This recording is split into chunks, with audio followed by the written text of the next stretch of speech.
Hello viewers and welcome to Resource PNG. To reflect tonight's episode, we thought we'd take things out of the studio and on location here, downtown Port Moresby. Access to clean, safe drinking water in remote parts of Papua New Guinea is a significant problem. High rates of morbidity and mortality are attributed to waterborne diseases. In this next segment, we take a further look at this issue.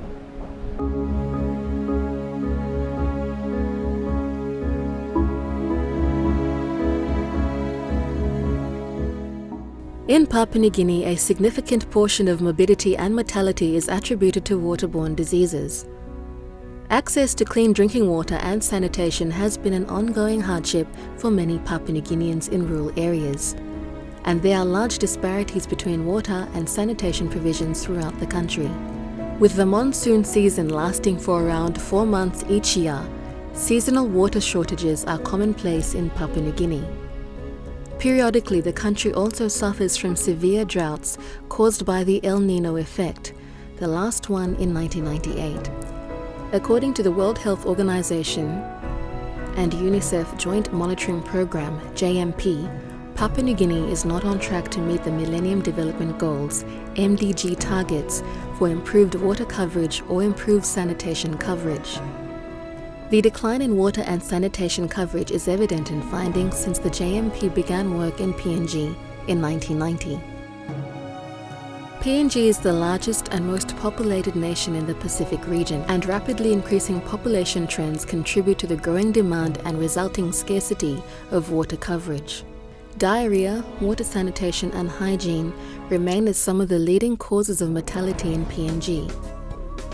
Despite this reality, the government ranks low in establishing and developing safe water and sanitation as development priorities, compared to investments in public health infrastructure such as hospitals. The absence of government effort and coordination has resulted in less sector coverage monitoring and few donor programs. Particularly in the rural sector, service delivery efforts do not match the scale of need and are reliant on the presence of NGOs. As the national water operator, Water PNG is playing their part in delivering water services and sanitation in PNG. Water PNG has been established under the National Water Supply and Sewerage Act 1986, and the Act mandates, requires Water PNG to plan, design, construct and charge for water and sewerage services to Papua New Guineans. As the company advocating for a national water policy, Water PNG Managing Director Raka Taviri believes this could form the basis of identifying which other stakeholders share the responsibility in delivering water coverage to the people of PNG. The challenge for Water PNG, and Water PNG has been one of those advocates of a national water policy, because there's so many players in the national scene. You've got 8 organizations, NGOs, private operators, and then there's the Water PNG, which is mandated under the National Water and Sewerage Act to plan and design and deliver water supply. But I know the challenge is great. So when you look out of the districts, and there is this rural mess out there, it's a big challenge. And I believe the way to go would be agree on a national water policy which directs who's responsible.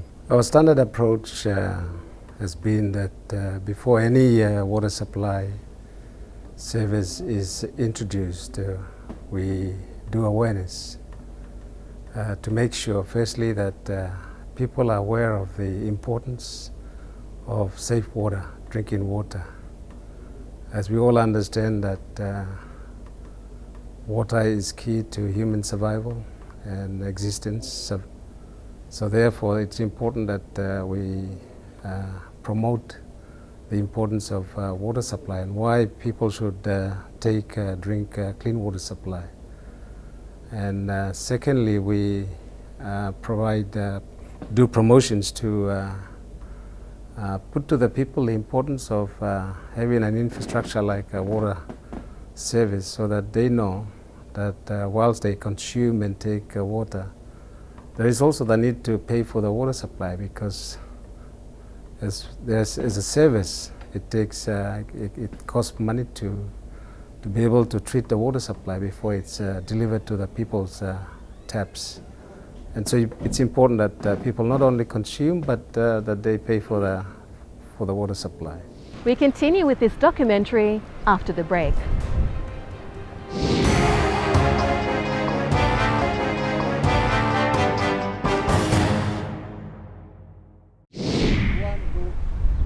Welcome back to Resource PNG. With this episode focused solely on water coverage in PNG, we've seen in the previous segment how hard it is to have access to safe, clean drinking water in PNG, especially in the remote parts of the country. In this next segment, we look at this hardship in a little more detail, especially in Lea Lea and Bora village in the Central Province.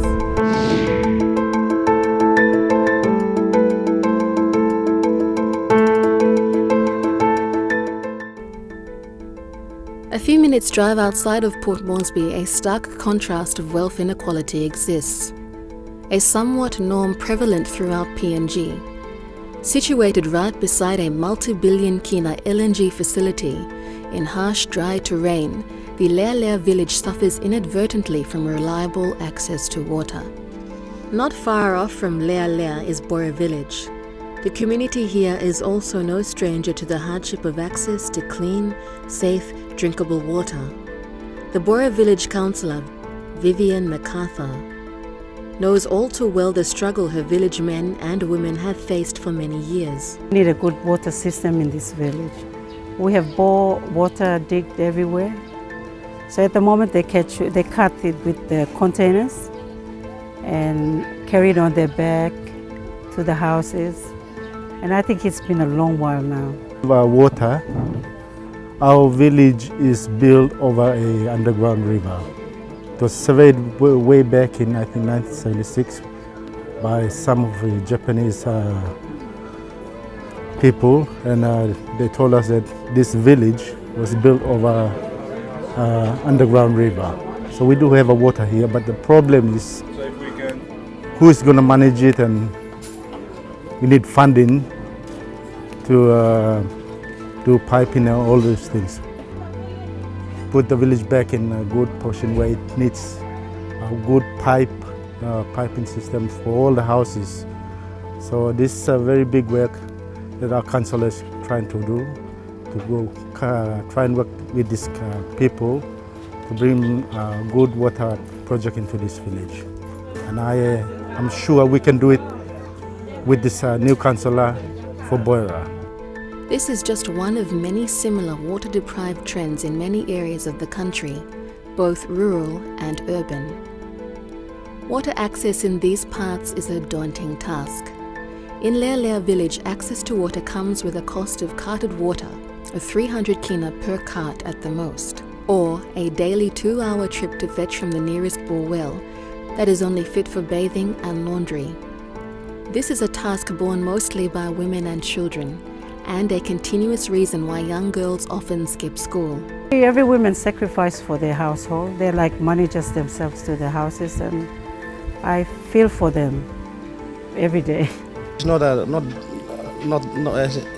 difference from any other society in the country, especially in the rural areas, at village level. So yes, basically it is the women and the children who are the ones who normally carry the water for their basic needs.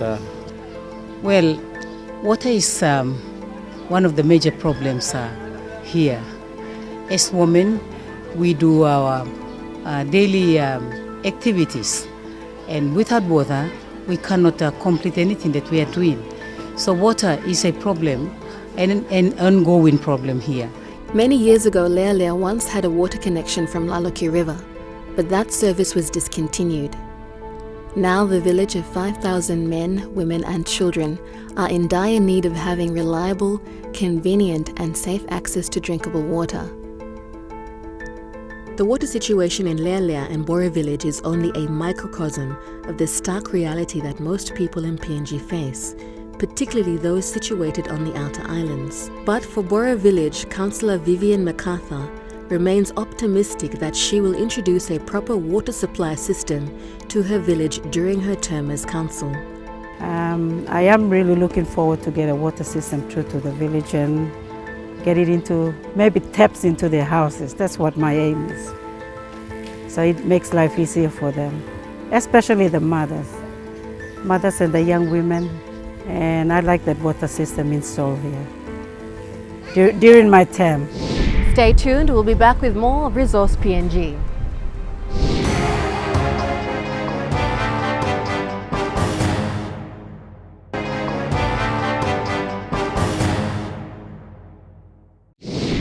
We've had a look at the hardship Lea Lea and Bora villages face with access to clean drinking water. That is only a microcosm of what most Papua New Guineans in remote areas face, especially those in the remote outer islands. What does one do on a scorching hot day, by the sea, by the river, or any water source for that matter, that is polluted or not polluted? We find out in this next segment from a company called Dome KRB, and see what innovative solar-powered technology they've got to offer. A company enabling better access to capacity building for the country may be at the threshold of solving this problem, particularly for the Lea Lea village and the country. Dome KRB, an Australian company based in America and PNG, offers to revolutionize basic service needs in remote parts with portable and usable cube technology. The reason we came here was because our company was coming here anyway for the development and the other products we bring, which are solar farms, power solutions, water and sanitation solutions. And this idea was born in Lea Lea. I was there 2 years ago and we made some friends up there, and I was looking at it and I'd never seen children cart water at such a young age and such big drums of water. And only to find out the water they were carting wasn't even drinkable. It was purely for washing and I believe just bathing. You know, if you haven't seen that until you've seen it, it's hard to imagine. When you see a child walking on a hot day barefooted over a mile or 1.5 kilometres, it's, I guess if it doesn't touch you, then maybe you need to check yourself. But for me, it inspired me to go back to America and work out why it hadn't been done. And then when I found out it hadn't been done, I set to it. It was very difficult. We've had a lot of challenges, but now we have a product that we're very secure with bringing into the market, and you know, with the government assistance, maintaining and hopefully saving lives, which I know is a big statement, but if you haven't got water and you do have water, it's real.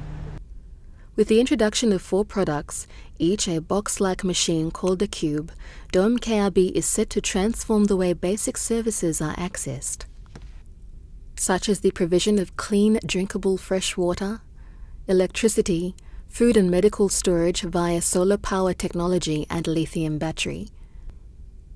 The Solar Clean Water Cube is the world's first solar-powered reverse osmosis RO technology to ever be introduced. With a production capacity of 2,660 to 3,420 litres of clean drinking water per day when solar-powered. This equates to around half a toya per person per litre per day over 10 years. PNG will be the first country to implement the cube technology. But our reverse osmosis that is solar powered is the world's first technology for solar power. And that's what will be deployed in the remote areas. And we have that down to about an average of 3 months for a filter change and just a general checkup when we do the filter changes. The difference in that is the models last deployed 6 or 7 years ago in Haiti. Most of them didn't last 7 to 9 days before they needed complete overhauls. They weren't equipped for the amount of water required. There's no units on the planet right now that are solar powered that could do salt water, so we are a world's first with that. And those models produce about 3,000 to 8,000 litres a day, so it's a big difference to a village with either little or no water. And these models here will produce 20,000 litres right up to 400,000 litres. So if we have access to power, we can change the quality of water supply to a whole city, especially smaller ones like Wewak and Alatau and places like that. The Solar Clean Water Cube can filter all water types including salt water, contaminated water, as well as mineral-affected water, which can be filtered down to 2 parts per million. Well, average ocean water is about 280 to 340,000 parts per million of contaminant, which in this case is generally salt. the water that you drank was 100, which is exactly twice as clean or half as dirty as fresh water from a bottle that you would buy at the supermarket. And it's about 2.5 times cleaner than that from your tap. And so it's an incredible cleaning process, and not only is all the contaminants removed, but also the UV treatment along with the filtration kills the germs and bacteria that are causing obviously a lot of health issues in all people, but particularly in Papua New Guinea and the remote areas.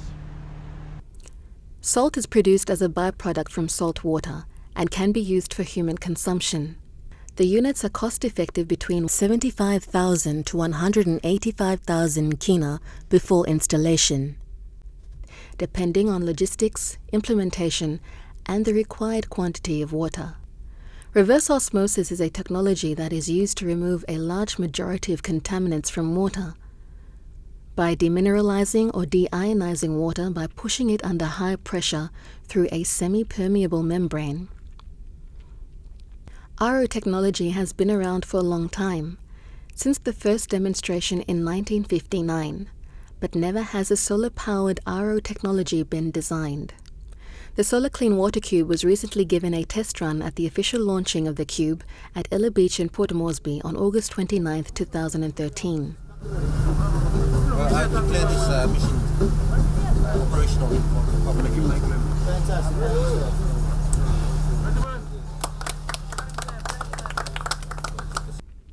This showed the general public, the media and invited guests how the machine will work once installed at Lea Lea village. An astonished crowd could not believe the fresh, clean water they drank came from Ella Beach, an unlikely water source, such as Kuru Kerenga, who hails from Karawagi district in the Simbu province. Okay, me come around Ella Beach na people when me advertising Islam machine me come na me drink just like cup Ella Beach ya sol water me drink na water test os normal water is established to ya me drink na test plenty no test os one plus sol water water nothing me drink na me feel me how much nungu through. I think this like kind machine only go put in Simbu me blow Simbu na wagi wara dirty wara sagamia.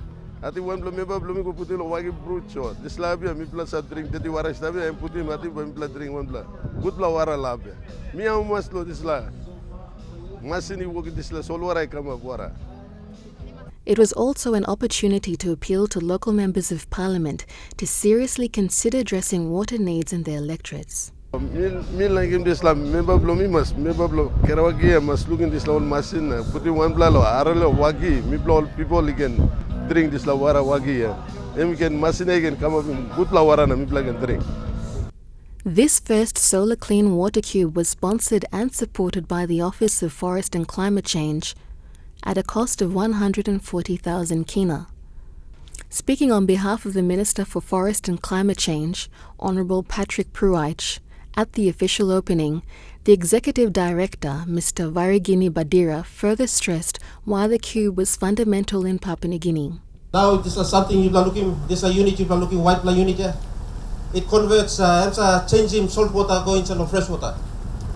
Now you got another kind of unit for this la, where you got one solar panel and connect to this unit where you time you put in low salt water or one island, kind of some low Catarise Island or all islands bring me all sea water come up na down in now people bring me kisim heavy. So you can put in this unit low one island convert him convert him salt water low up go fresh water. Right now 22,000 liters in a day. Minimum you are looking tougher tank of bauxite, minimum 2 or 3 9,000 liter tougher tanks. So this is one of the first of its kind, and I would like to, on behalf of my Minister Patrick Pruich, Honourable Minister Patrick Pruich, Minister for Forest and Climate Change, for champion this technology. Without political will, without the will of the government of the day, we cannot deliver this important, very vital technology for our people. It is once again it is patent in US, but firstly as historically deployed in Papua New Guinea. So when we talk about technology, using high-tech machines to address climate change and the adverse impacts of climate change. This is what we are talking about, and I thank you, KRB Dome, for establishing their base in PNG. For 100,000, you can tell the district members, open leaders, for governors, for 100,000 you can buy this unit, and then they can also throw in a couple of Tafa tanks to do the installation. Daily. With this program or this project, it will surely alleviate that hardship, meaning that water will be closer to the houses, and maybe even into the houses for those who can afford connection into the to the supply. And the children will be, children will benefit from the homeworks that they have to do, especially the education, and also health problems that we are encountering now, like diarrhea and water-related diseases. Stay tuned, we'll be back with more of Resource PNG.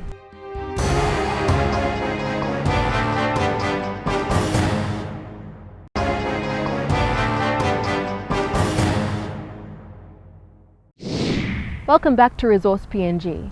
So far in this episode, we've focused on water coverage in PNG. We've seen the difficulties in accessing safe, clean drinking water in remote parts of the country, especially in Lea and Bora village in the Central Province. We've also seen how companies like Dome KRB have come on board with their Cube technology to provide innovative solar-powered solutions, not just for water access, but for access to solar-powered electricity, medical storage and food storage. We continue our documentary with Dome KRB. Water pollution is an ongoing problem and a main factor that greatly affects the drinking quality of many water sources aside from access to safe drinking water. This continues to present a huge challenge to Water PNG and the national government. I think it's serious in terms of the pollution of our rivers, pollution of our ocean and sea, global warming. The days when we had a lot of rivers flowing at high flows and hills is no longer existent. And with a lot of the extractive industries, especially mining going on, a lot of our rivers are now polluted. There's a lot of our rivers did not have a lot of suspended solids due to mining, but now we have. So a lot of our rivers are beginning to dry up. And so there is this issue of pollution. So the days when you would pick up the water and take it straight to the house and drink, or even stand and then pick up the water and drink, is not there. So that's the issue that we are facing in PNG. Can you really pick out from the river and drink? Because now the population is also increasing. People are beginning to live on the riverbanks. So there it is. The people are now living on the coastlines. We just have to look outside of Port Moresby and see how polluted our beaches are. So that's the challenge that the government and for Water PNG, that is the biggest challenge. How safe is our water, the water that we drink? The introduction of Dome KRB's Solar Clean Water Cube may be the answer to metal-contaminated river communities. So in the case of the Fly River that is contaminated, we can actually remove those heavy metals, which is a big deal for us, because a solar-powered unit in the middle of nowhere providing clean, safe drinking water plus removing those heavy metals is going to have a huge benefit to those people. As the world's first solar-powered RO technology on the market, Greg Cooper is confident his product is the solution to basic human development needs. So confident, he sold all he owned to make this technology work. I've sold everything I own to make it work, so I'd like to think it's going to work. No, we've done extensive testing in 2 test locations, one in America, one in Australia. We have some brilliant engineers. I wouldn't be bringing a product in if I didn't feel it would work, because this isn't just about a business, and it's not about making money. It's about it's far higher than that. It's far greater. The idea came to me in a personal sort of circumstances. I believe that I'm following a bit of a destiny here, because I'm certainly not qualified to have this sort of invention, and change it. If you can save lives, that's pretty powerful. I mean, last year 3.9 million people around the world died of waterborne diseases. 1.8 million were children, and 80% of that was from diarrhea under 5 years old. And all it is water. And so if you can give them half a litre a day, you save a huge number of that. And Papua New Guinea has its fair percentage. I have to start somewhere, so it's Papua New Guinea, and this is the world's first one. The solar clean water cube has already gained interest from a number of members of parliament. So far we've been speaking to a lot of proactive ministers. Mr Douglas Tomarusa from the Trobriand Islands, they've requested some. Mr Boka Condra, they've requested some for the Western Province. And of course Mr Pruach, through the Office of Climate Change, he has obviously is interested in having them implemented in his areas. Plus through the climate change they've given us some support. We're very honoured to have those ministers, and of course Mr Charles Abel for planning, he's also shown a lot of interest, and he's requested that we go down there in a few weeks and set up a pilot project so that he too can see the benefits of these things. So we're hoping that these proactive ministers will follow up on their word, maintain the funding or provide the funding that is requested or required, and not get lost in the system, and enable us to go and implement this technology. For us, we understand it's very hard in this country when there's no capacity on the ground, but Dome KRB is here. We have a product that's standing right beside me, and the excuses to not supply these to your people is sort of running out.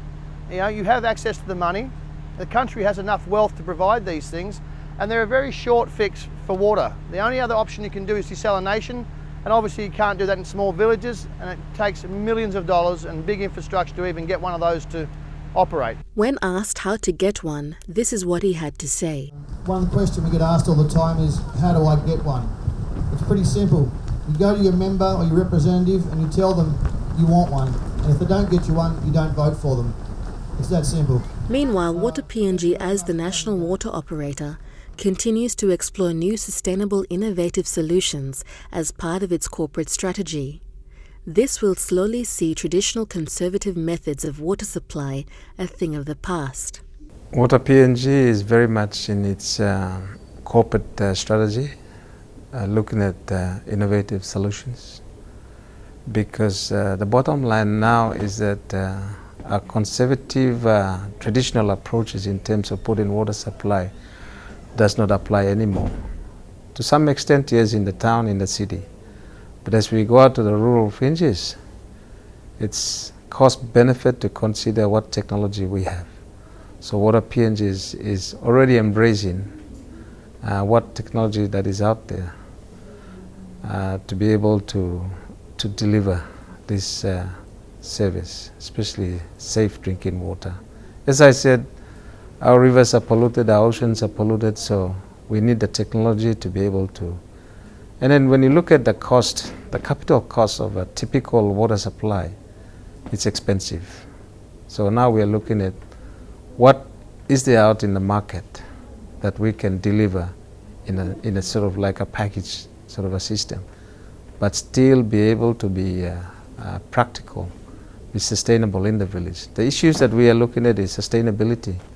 Now, we just don't look at technology on its own, but yes, it could meet the needs of the people, but how long do they, can they sustain the life of that asset that's there?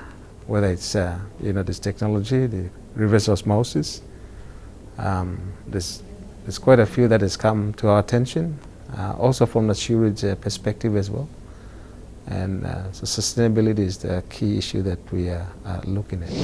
We find out more about Dome KRB Cube technology when we return.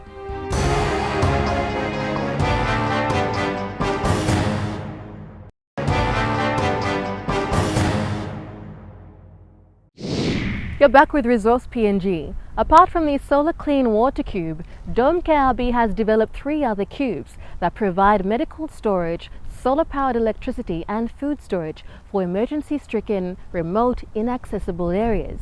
In this next segment, we have a further look at what these 3 cubes have to offer. Apart from the solar-powered clean water unit, Dome KRB has developed units which use conventional power sources to process much larger quantities of water via the same reverse osmosis technology. These cubes are suitable for larger capacity water requirements such as larger villages, towns, and mining construction sites, providing pure water from all water sources including salt water. The 240-volt powered cubes produce 19,000 to 95,000 litres per day. The three-phase power cubes produce 76,000 to 228,000 litres per day. And the 460-volt powered cubes produce 190,000 to 380,000 litres per day. In addition to the Solar Clean Water Cube, there are three other cubes that comprise the cube technology. The Cool Cube, which provides solar-powered food storage, which costs between 80,000 to 110,000 kina. The Clinic Cube, which utilizes solar-powered cool storage of medical-grade refrigeration, enabling the preservation of medicines and vital vaccinations. The units cost between 40,000 to 60,000 kina per unit, and valued between 30,000 to 80,000 kina is the Power Cube, which provides a solar power source for basic lighting, phone and computer internet usage in remote, inaccessible rural areas. This will be a reliable power source for schools, hospitals and village areas, as well as improved access to technology such as mobile phones and internet access to assist in socio-economic development in remote rural districts throughout the country. Through the Cube technology, we provide the ability to provide clean water, food storage, medical storage and basic power. Those four elements are most vital in almost to human life, and they fail to exist in so many locations in this country. That process alone provides betterment of the people, their health, therefore their ability to spend less time collecting water, more time through education. It's not a one-off process. There's many elements being attacked that are currently hindering people, and there's promoting their ability to attend school more often, for women to look after the pickaninny, the children, and to enable people to just be more positive about their roles, their relationships with the members that represent them. When they see that the infrastructure is being implemented, that the resources that the landowners own is actually purchasing something that makes a difference. So I think it's a lot of the mental side of it, as well as the physical side of it, as well as the ability to change the way people live immediately rather than waiting 20 years for roads and power lines. Costing round about the same price as a PNG bus, this cube technology is a small price to pay to save a life. It has the ability to do more than provide clean drinkable water, power, food and medical storage. Ultimately, the cube technology can save lives by greatly improving the quality of life for Papua New Guineans. Most of these units have some variation in cost, purely because we have to test the water, see what it needs. Most of the costs range pretty safely between, say, 80,000 kina for the very small refrigeration units, right up to sort of possibly 200,000 for the top of the line solar water units. And when I say cost, I look at it like this: well, that's the same price as a four-wheel drive, and yet at the same time, what's the value of a person's life, child's life? And that's what we're talking about here. I mean, this is a four-wheel drive that can save thousands of people's lives in a village, in a local area. The actual cost of water equates to less than half a toya per litre over a 10-year plus period. So it's cheap, pure water, and not putting it against the relationship of a human life. But it's very hard for someone to say it costs too much when someone's child's dying, is how I look at it. And it's still very cheap by comparison to other techniques out there. The cube technology is designed to be as low maintenance as possible, built to be mobile, implemented and operated in even the most emergency and disaster-stricken environments, particularly as an emergency response to natural disasters. There is a cost associated with, once we get it to Port Moresby, where do we go from there? Well, that's why we can't tell you that until we know where it is people want to implement it. But it is designed to be implemented by helicopter or four-wheel drive in the remotest areas. And the ongoing thing, and the one thing we look for support in the local governments, is the need to maintain these. They were designed to be very low maintenance and to be very rugged in their implementation. But the ongoing problem with that is I've seen everywhere in this country good work done by aid agencies and churches where tanks, guttering, roofing's been supplied, and then no follow-up from local government to even maintain it. And then these islands that we went to couldn't collect water, yet they had tanks sitting there because there's no guttering. So in this case, the cubes require only a filter change, the water cubes, only one filter change every 3 months, which we perform with our technicians. Those technicians are flown in from America, taken to the local village, they change the filter, they check the other 3 cubes, the power, the food and the medical, which don't really require any maintenance. And in the process, we start to train the locals in those villages to enable them to be proactive in the maintenance of them.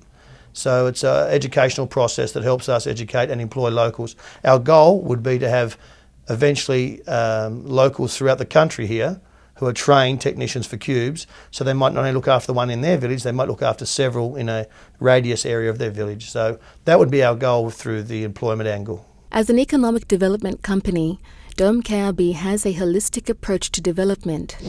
We'll be back with more of Resource PNG after these short messages.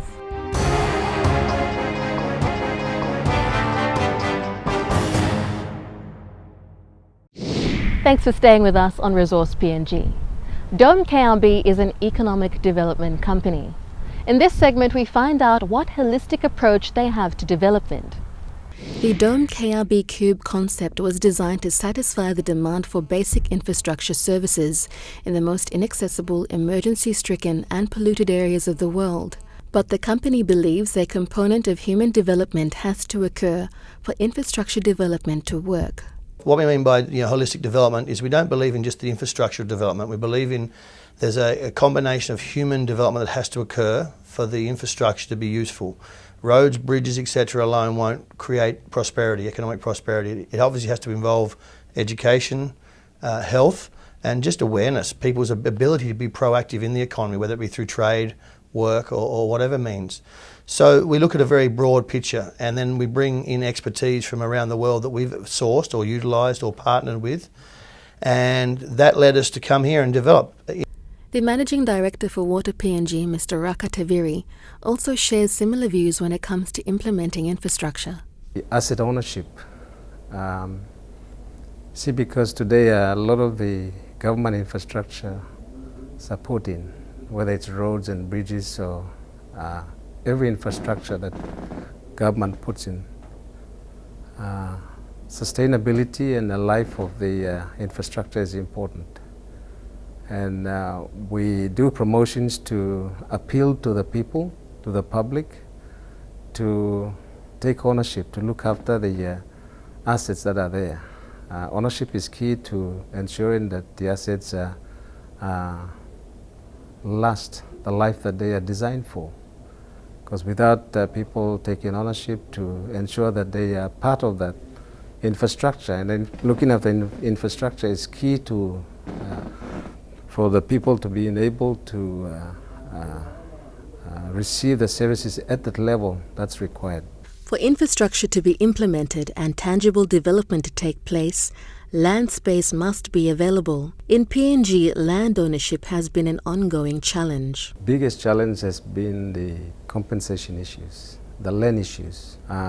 We are hearing and we have had and we continue to face the challenge of ensuring that our assets, it's state assets, we continue to have our people to come and claim for compensation. Not only compensation for land, but what we might call royalties for use of water. And so the state of Water PNG continues to have that challenge. And at certain life of the assets are threatened to be shut down. And so that people end up with lack of services. Out of PNG's total land mass, 3% is state-owned, whilst 97% remains as customary-owned land. This is where the PNG government has developed a National Land Development Program, NLDP, to best utilize the customary-owned land in the mainstream economy. Out of the total land we have in the country, 97% is still owned by the customary landowners. And I think successive governments over time, they tried to make that land work, but they failed many times. and the National Research Institute has been tasked to work with other partners. There were many big, well-known guys who are very well vested with law and other issues to work on ways how best land can be brought into development. And then they came up with starting the National Land Development Task Force. And then after they met, they came up with some recommendations which the government approved, and to see how best that 97% of the land can be brought into the main economic stream, so that we can go on with development. And still, only 3% is owned by the government. And from my understanding, that 3% is all taken up. I mean, they all have issued titles, whether to individuals or business houses or development partners or whoever it may be. They're all taken up. There is no land, and then land is becoming scarce, and we need more land to be brought in from Kashmir landowners, of course voluntarily, and then let the landowners participate and see how best we can develop together. Under their holistic approach to development, Dome KRB has partnered with the National Research Institute, NRI, to be an intermediary for customary land registration under the new legislation in 2009, the Land Group and Corporation Amendment Act, and the Land Registration Customary Amendment Act, which came into effect on March 1st, 2012. Dome KRB is basically a intermediary, is a private company. We have realized that they have very good intentions to work with the communities, especially in terms of making landowners go through the process of registering their land, of course, voluntarily.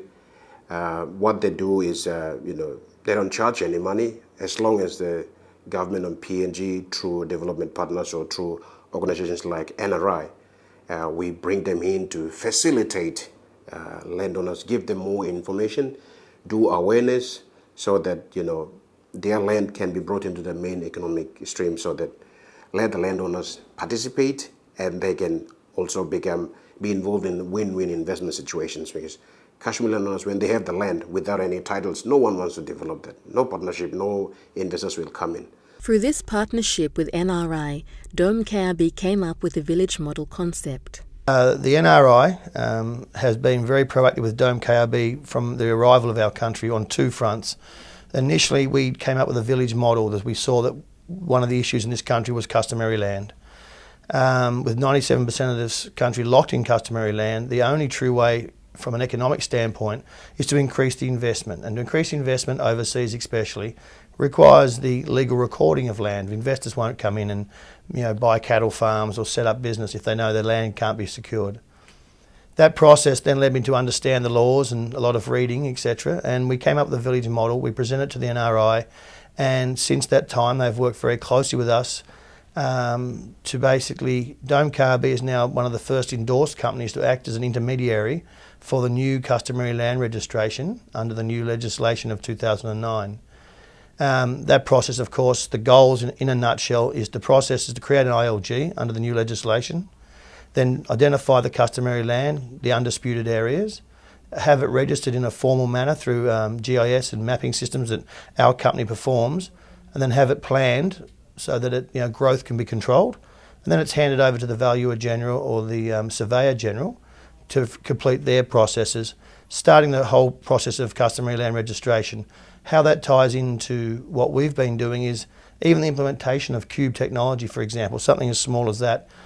If it's not done on land that's accepted, registered, or some sort of state land, then it becomes in dispute, and then the whole product of supplying water and food and these wonderful services could fall into the hands of dispute, be destroyed or not maintained, and that would just be the opposite of what we're trying to achieve. The partnership between Dome KRB and NRI began in early 2012. This voluntary customary land registration system under the NLDP empowers customary landowners to be in the driver's seat for development of their own land. Lea has been the first village to implement the village model concept. The cube concept is essentially a small element to achieving a large degree of human development, and aligns itself with national development goals and international declarations. In line with the UN MDGs, the Cube technology fundamentally meets Goals 1 and 2 and 4 to 7. Goal 1, eradicate extreme poverty and hunger. Goal 2, achieve universal primary education. Goal 4, reduce child mortality.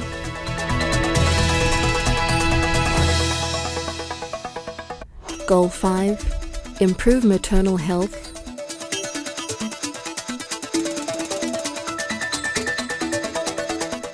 Goal 6, combat HIV and AIDS, malaria and other diseases. And Goal 7, ensure environmental sustainability. This Cube technology has the capacity to help developing countries meet the Millennium Development Goals and improve human development, especially in Papua New Guinea, a resource-rich yet human development poor country. Government, landowner, church and private sector support of this new technology can save a significant portion of lives every day, as well as improving the quality of life for people in remote areas. That ends Resource PNG. I hope you enjoyed our episode on water coverage in PNG. If you have any comments or queries, do email us on this address, resourcepng@mtv.com.pg. Or to find out more, you can check MTV online, that's www.mtv.com.pg, and visit our Resource PNG page. Or you can check our page on Facebook. Until another edition of Resource PNG, bye for now.